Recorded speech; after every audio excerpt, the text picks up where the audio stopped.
Hey, good morning everybody. It's Barney, in case you wondered who I am. I just want to show you this, look at back here. I haven't been down there yet, but because I haven't figured out how to get my key fob to work down there, where the place that we're staying has a really nice pool and a hot tub. So I need to get to class, and I should say I want to get to class because it's ready to start. This is the last day number 3 of master planning with Dr. John DeMartini here in Houston.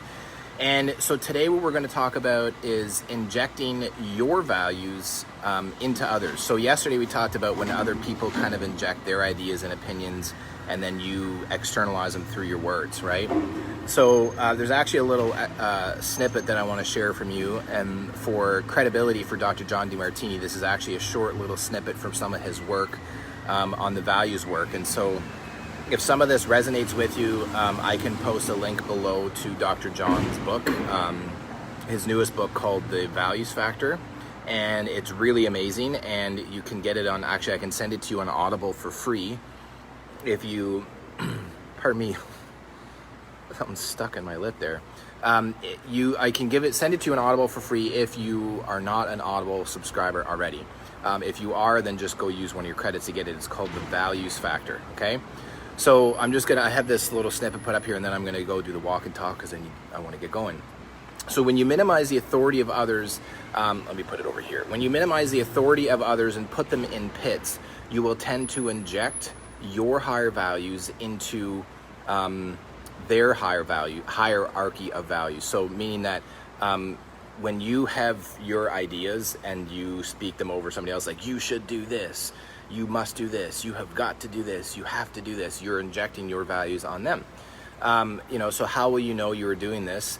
This is through your projected imperative language. So it's basically the reverse of what we talked about yesterday, but it's you have to, you've got to, you ought, you need to, you are supposed to, you should, you need to. Now, when you're raising kids, it's really hard not to do that sometimes because you're like, you really should go clean your room. He's like, no, I don't want to. I'm like, well, I'm the parent, you're gonna go clean your room. So, but I think this is important to acknowledge when you're speaking to other people because it's just very easy. We do it as human beings, and it's not like it's a bad thing necessarily.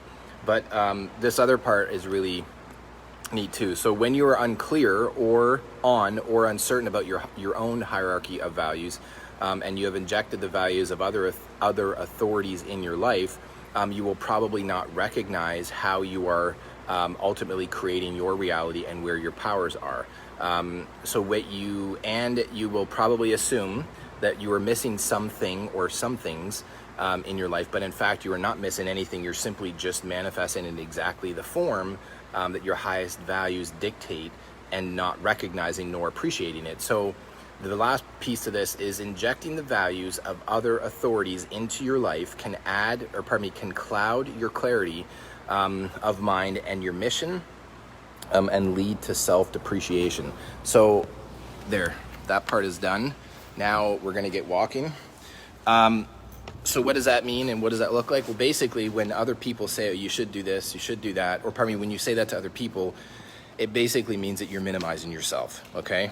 More so minimizing them. So just the same thing in reverse that we talked about yesterday. If you watch my Facebook Live from yesterday, then if you haven't watched it, go and watch it, because it's really, really subtle, but really powerful, because what you'll find is that it permeates into every element of your life. You'll find not very often, you'll find more often than not that it's challenging not to project your values because we're just human beings and that's what we do. So I think the important distinction that I want to make here is it's not that it's a horrible thing when you do that, when you project yourself or your values on other people. It's just more so when you're not feeling really clear in your life or inspired, and you start noticing that the verbiage that you're using, and you're using like, I need to do this, I should do that, I've got to do that, I have to do that. Like when you start using that type of languaging, it's really just somebody else's idea. And so like I said yesterday, it can be tiring, or it can be, what can it be?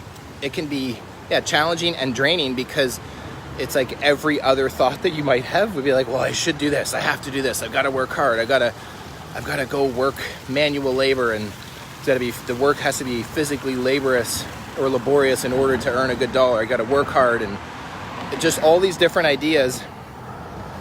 And then half the time you're just going to realize that they're not actually your ideas, or if they are, they might not serve you. Okay, so just think about that when you're going through your day. It's really busy here. Hopefully I don't get run over.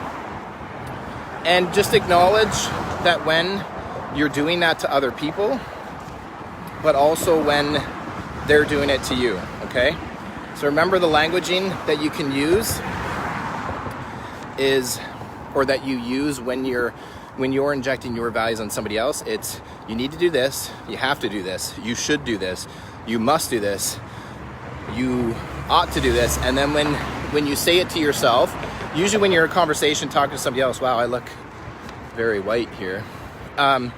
When you say something like, I have to do this, I've got to do this, I need to do this, I should do this, then that's somebody else's values that you've injected on yourself that probably doesn't work for you.